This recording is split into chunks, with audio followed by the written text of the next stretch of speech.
Before the Germans came with gun and flags, two proud nations lived by the rhythm of their cattle. But by the end of 1907, these same nations would be fighting for their lives, enemies, and almost wiped from the face of the earth. This story beats any Western you've ever watched, and I am baffled that it has never been made as a film. I'm Joadre, and this is going to be a long Africa's Untold story. Get your seatbelt snapped together, because when you get to the end, oh God, you have grown. Congratulations ahead. This is a story of the Herero and Nana genocide, the first genocide of the 20th century. A story of land stolen, treaties broken, justice denied, women assaulted, cattle seized, and two nations pushed to the edge of extinction. And at the center of it all stands a colonial empire that refused to see Africans as humans. So let's start with a little backstory. Who are the Hereros and Namas? The Hereros, I hope I pronounced that well, but it's on the screen. They were pastoral people whose way of life centered around the cattle. The Herero language contains more than 1,000 words for the colors and markings of cattle. You see how much cattle means to them, right? The Hereros were content to live in peace as long as their cattle were safe and well pastured, but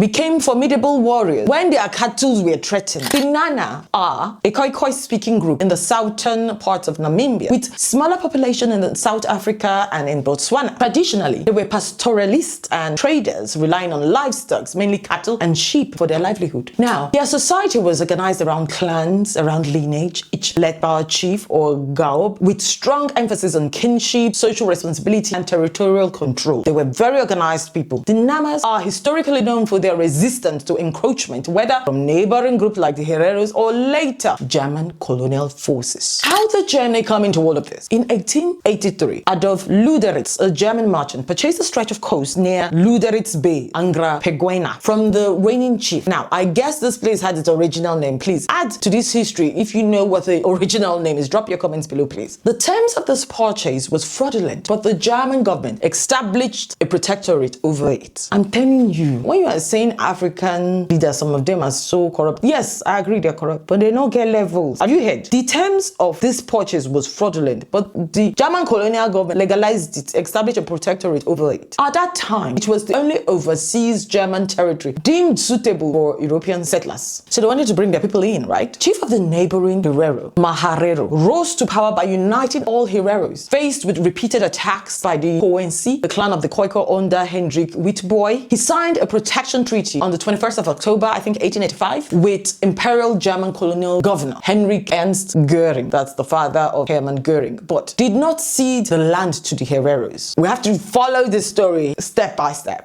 You have to replay this so you understand what is happening right now and what is going to happen later. Any name I didn't pronounce well, please, is going to be on the screen. The treaty was renounced in 1888 due to lack of German support against Witbooi, but it was reinstated again in 1890. So you already see there's a battle now. But that aside, the Herero leaders repeatedly complained about violation of this treaty, as Herero women and girls were raped by German colonialists. The German judge and prosecutors were reluctant to punish. They were facing issues with their land being taken fraudulently. And the German colonialists still had the guts to rape their women now. Since they steal land and rape women, how safe is their cattle? Don't forget that backstory I told you about the importance of cattle for the Hereros, right? In January 1904, the Herero people, who were led by Samuel Herero, and the Nana people, who were led by Captain Witbooi, rebelled against German colonial rule. On the 12th of January 1904, they killed more than 100 German settlers in the area of Okahanja. 7 months later, in August 1904, German General Lothar von Troha defeated the Ova Herero in the Battle of Waterberg and drove them into the desert of Omaheke, where most of them died out of dehydration. So a battle has started based on land. Look, what we're all talking about right now is happening on the African continent. We are in a space owned by these people. In October 1904, the Nana people also rebelled against the German colonialists, only to suffer the same fate. But wait, why is it always called rebelling? I mean, seriously, I said again, these people are on their land. The German colonialists are intruders, invaders, so they were defending themselves. But let me know what you think. Drop a comment beneath. The first phase of the genocide was characterized by widespread death from starvation and dehydration due to the prevention of the Herero from leaving the Namib desert by German forces. They made the desert then a prison, without water, without food. Once defeated, thousands of Herero and Namas were imprisoned in concentration camps, where the majority died of disease, abuse, and exhaustion. Yes, on the African continent, that is where they already did the training of concentration camps. But it's often never talked about. It was as if both the German colonial authority and European settlers envisioned a kind of predominantly white New Africa, Germany. Meanwhile, the native population would be put into reservation and their land distributed among settlers and companies. So please, let us remember, if you are German roots that link to the colonial time, you can trace it. And then all of a sudden you see that your family has a ranch somewhere. If you want to be a good person, I know this one not the work, you want to be a good person, but let me just say, to be a good person, do some research. Under German colonial rule, colonists were encouraged to seize land and cattle from the native Herero and Nama peoples to subjugate them to slave labor. The land was no longer enough. They wanted their cattle. Okay. So what did the cattle-loving people do about that? Resentment brewed among the native population. I think that's understandable. Over the loss of their status, their land, the property to German ranchers, they were also dismantling the traditional political hierarchies through the things they were doing. Previously, ruling tribes were reduced to the same status as the other tribes they had previously ruled over and enslaved, right? So we're not saying everything is rosy there, right? With all this happening, they even had extra reason to be angry. This resentment contributed to the Herero Wars that began in 1904. But let's not forget, a major key grievance from the Herero and structural condition for the war was an unfair judicial system. If a white person was killed, multiple Africans would be executed for the crime. So it's like one white life mattered more. Now you see why sometimes you have to now start understanding why some slogans, political slogans, are important, because sometimes they're embedded in long history. But settlers could kill natives with effective exemption from punishment. Why? Because the judicial system would find a way to exonerate them or issue only like minimal punishment. I am wondering who invented high-level corruption. I'm still wondering, because they now went ahead to do the one that will touch the Herero people's eyeball. In January 1903, a German trader named Hendrick, after accepting a ride from a Herero chief, shot his wife dead while attempting to rape her. You know, the chief is like the leader of a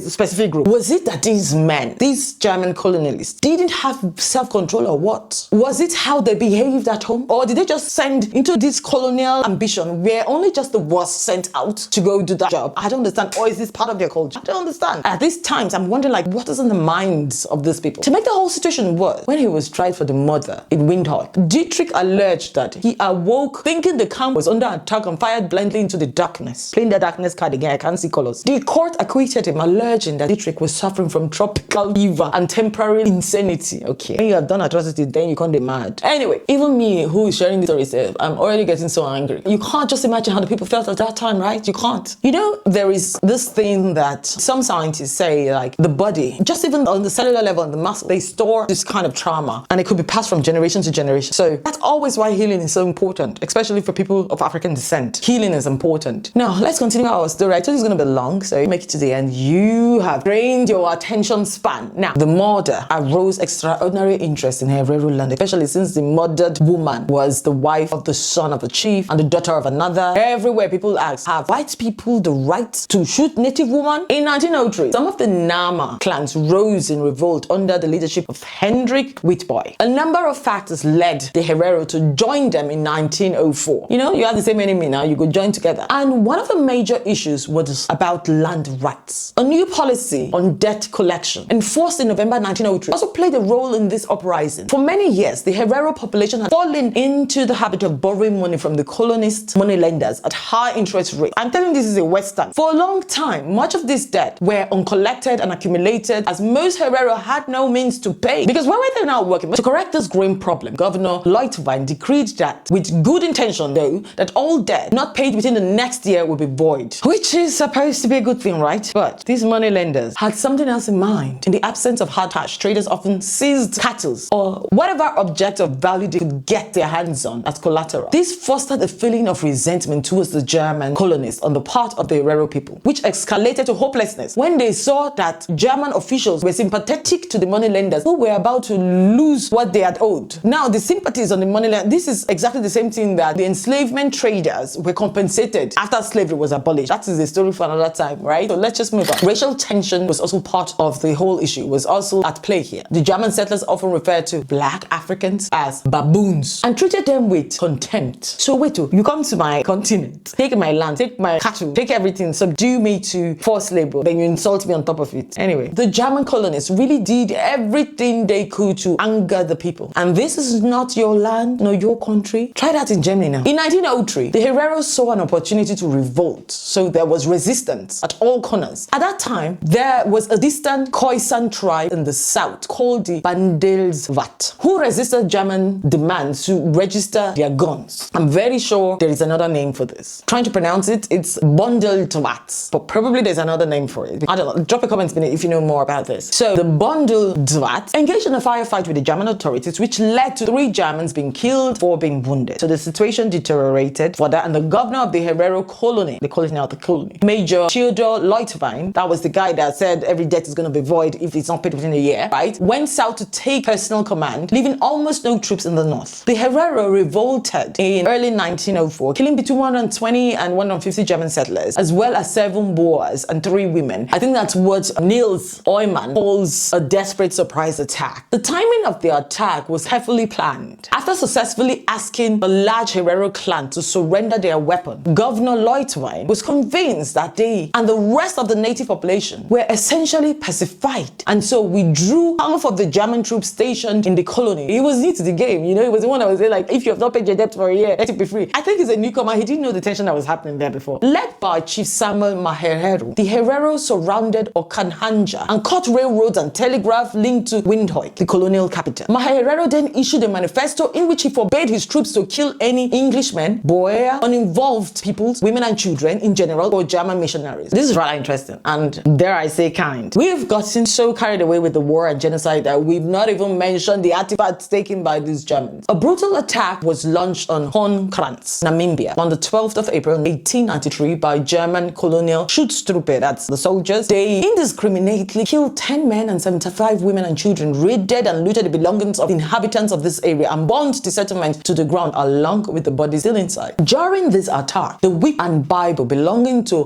Hendrick Witbooi were stolen. By 1902, P. Wassermandorf from the Colonial Department of the Foreign Office was in possession of Hendrick Witbooi's whip and Bible. He donated his belongings to the Linden Museum in Stuttgart in Germany. It's always funny when the colonial people donate something to their hometown. Look at what I brought! Anyway, pillaging of Hendrick Witbooi's whip and Bible are a symbolic reminder of the brutal extermination of the Kowese Nama and the genocide of over half of the Nama population as a whole from the 1904 to 1907 that made this kind of removal even possible. The aspect of the Namibia German history that is often suppressed till today, but that's why you have us at Boldness to uncover these untold hidden stories. Now, let's fast forward to the future. In 2001, the Archives of Anti-Colonial Resistance and Liberation Struggle Programs was formed. This was a collaborative initiative between Germany and Namibia. Its main function was to identify, collect, and publicize materials in German collections that were related to the history of Namibia, but were largely inaccessible due to colonial archival practices. So a committee member who was acquainted with Thomas Michael, the director of the Linden Museum, made contact with him to request the return of the belongings, but that request was denied. Years later, things began to look good. In 2019, the Bible was first handed over to the Baden-Württemberg Minister of Science, Research and Arts, who passed it to the President of Namibia, who passed it to the great-granddaughters of